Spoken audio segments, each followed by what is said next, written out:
Are you ready to learn the next level tasks that you should be learning, especially as a virtual assistant? In this video, I'm going to go through the different skills that we're currently training our own assistants at 2XU as they show up as executive assistants for their clients and how you can do the same. Now, the first skill is prompt engineering. And it shouldn't be a surprise at this point where ChatGPT is about to turn 3 years old this year in November, that you should really be learning how to talk to AI. Now, this is something that I get asked a lot as an AI consultant, as someone who trains a lot of people on how to start using AI for their day-to-day, is honestly, it's not really about the tools that you use. It's not what you use, but how you use it. You could be using the most expensive AI tool out there, but if you have no idea how to talk to it, how to interact with it, how to ask it for the things that you need, you probably will just be kind of talking to a wall. So you need to learn how to actually ask really good questions with AI so that it gives you better and better answers, and how to be able to set AI up to a point where it understands what it is that you need, and it can even anticipate the things that you're asking for it because it remembers from the last time. And this setup only really works if you learn how to really use it and if you use it consistently. Now, there's a ton of videos here on my YouTube channel. I also have a course on how to use ChatGPT as a virtual assistant that you guys can check out in the description below. But it's basically learning how to utilize ChatGPT in the tasks that you're doing every single day with your client. And I've said this before, and I'll keep saying it again, always keep in mind that you're using AI as a draft and not as a final thing that you send to your client. Always double, triple check before you do anything. But prompt engineering is definitely a skill that you should learn. Next is critical thinking skills. And this is a key thing, mostly because with AI coming up, with a lot of people just using it and not really learning how to use it, which is what will make you different.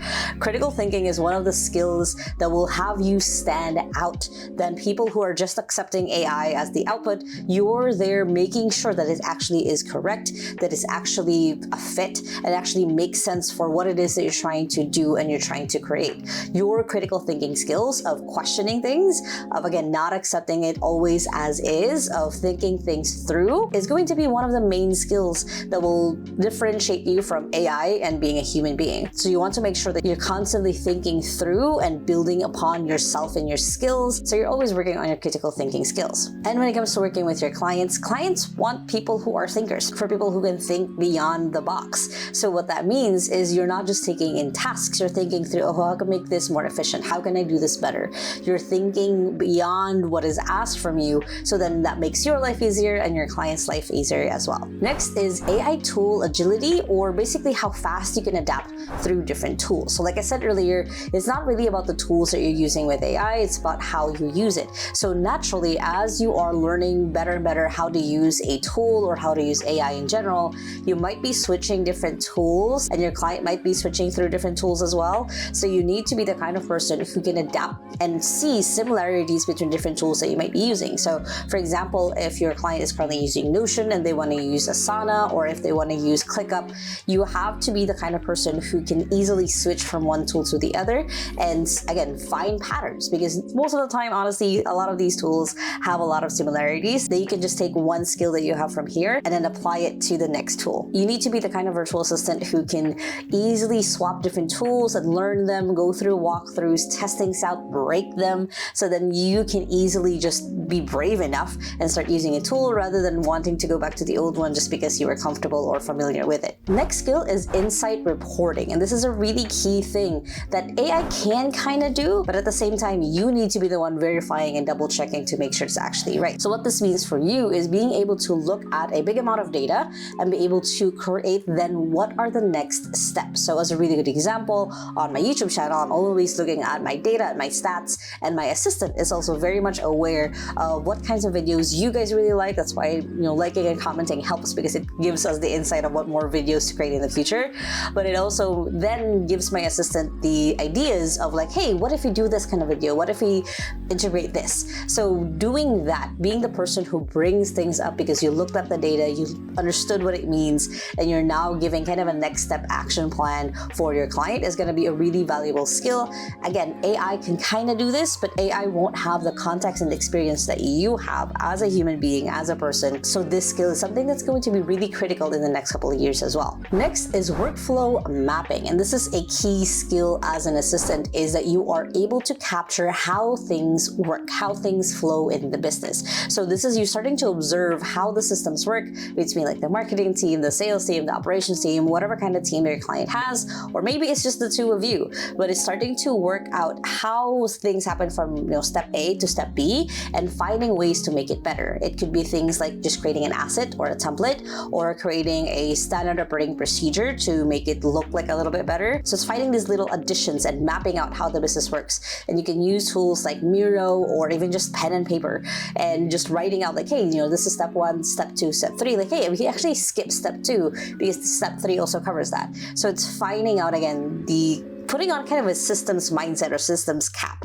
on your head of like, how can we make this better now that we know that the flow from A to B looks like this. Next is, of course, self-learning. And this is something that AI will get better at than us, but we have to do the work still to get better, is constantly being someone who is learning and growing themselves and the skills and the tools that you have. So it's going through books, it's watching videos like this, it's listening to podcasts from people that you admire and you want to have the life that they have.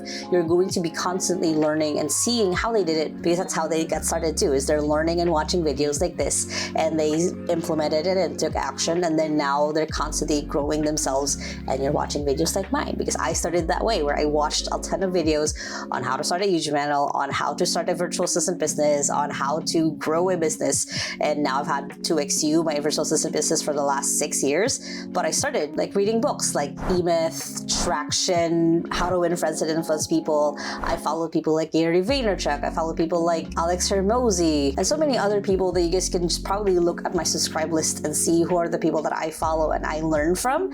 And that's basically the path that I took. So being someone who is constantly learning, constantly growing, is going to be one of the key things that you can keep kind of developing yourself, and AI will kind of try to catch up. But again, it won't have the context and the experience that you have as a human being. Next is client communication mastery. Now, this is something I've already covered a lot on this YouTube channel, but it's essentially learning how to communicate well with your client and how to make sure that you guys are on the same page, on the same book. So it's not just about making sure you guys understand each other, but you understand the context of where it's coming from. So an example I always use, and I've used over and over again, is when you say the word Jeep. For example, your client is from the US, they mean the big truck. In the Philippines, if you say Jeep, it's basically our public transportation vehicle where we get from one place to the other, we pay the person in the front. So things like that can happen when it comes to working with clients cross cultures. So you have to be the one to be able to, again, make sure that you guys are on the same page, reading the same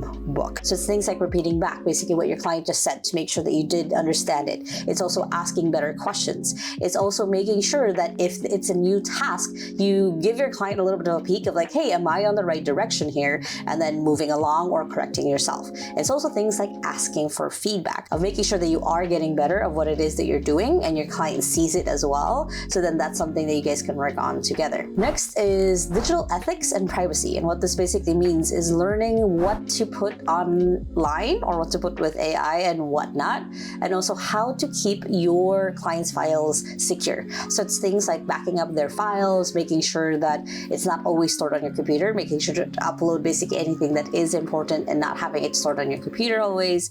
It's things like making sure your passwords are secure, using tools like 1Pass or Bitwarden to make sure that you don't have the passwords of your client on a spreadsheet, or worse, written down on a post-it note on your computer. So it's making sure that you're putting in privacy and security work to make sure that your client's information and your information doesn't get leaked. It's using VPN when you're working from coffee shops or co-working spaces to make sure no one else sees what you're working on and what you're seeing, and keeping in mind cybersecurity guidelines and putting some for yourself and for your client to make sure that you guys are again on the same page on it. And it's keeping in mind that AI is learning from every single thing that you input into it, so you have to make sure that you're not putting anything that is important to the client, that is just for the client's eyes, and you are cleaning up your digital footprint as well. Next is having an ownership mentality, and this is essentially one of the key things that kind of differentiate an EA versus a virtual assistant. Is most of the time when clients think virtual assistant, you're just doing a task, you're just getting something done. Where you're an executive assistant, you are kind of a little bit of a business partner for them. You're growing the business with them. You're not just a person who is just getting things done, checking things off on a checklist. You're also making sure that you have a job tomorrow, that you have a job 6 months from now, a year from now with the person or the client that you're working with. So what this means is having that sense of ownership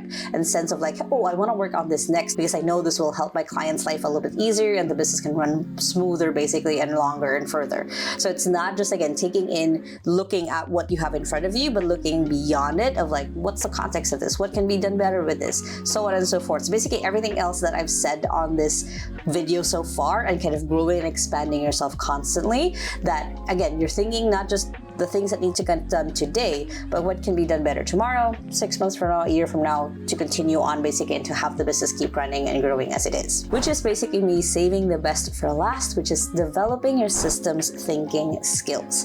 Now, I touched on this a little bit on kind of the workflow mapping, but it's basically creating this A plus B equals C workflow in your head of when this happens, catching it and then making it better. Or if this happens, making sure that doesn't happen again in the future, we do this. Basically, kind of thinking like an engineer, or you're thinking as someone who matches and sees patterns and makes sure that it can happen better in the next time, or how we can avoid this in the future, or this is how we can develop new system so then it's a little bit better every single time. So you're really seeing the bigger picture and not just, again, what's in front of you. You're seeing what else can be done out there, what else can be added as a system, an asset, or a template, whatever that looks like for you and your client, or for yourself, like building your own routine, building your daily to-do list, building your how do I wrap up my day to-do list. It's creating ways where you can start creating predictable systems for yourself and for your client's business, that things can flow a little bit easier, a little bit smoother, especially as your client grows their business. There's systems in place to fall back on as things develop and probably get bigger, hopefully,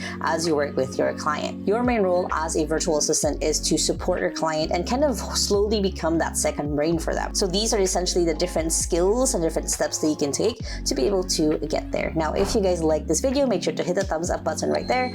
Comment below if you have any questions when it comes to leveling up different skills, especially in the next coming decade as a virtual assistant.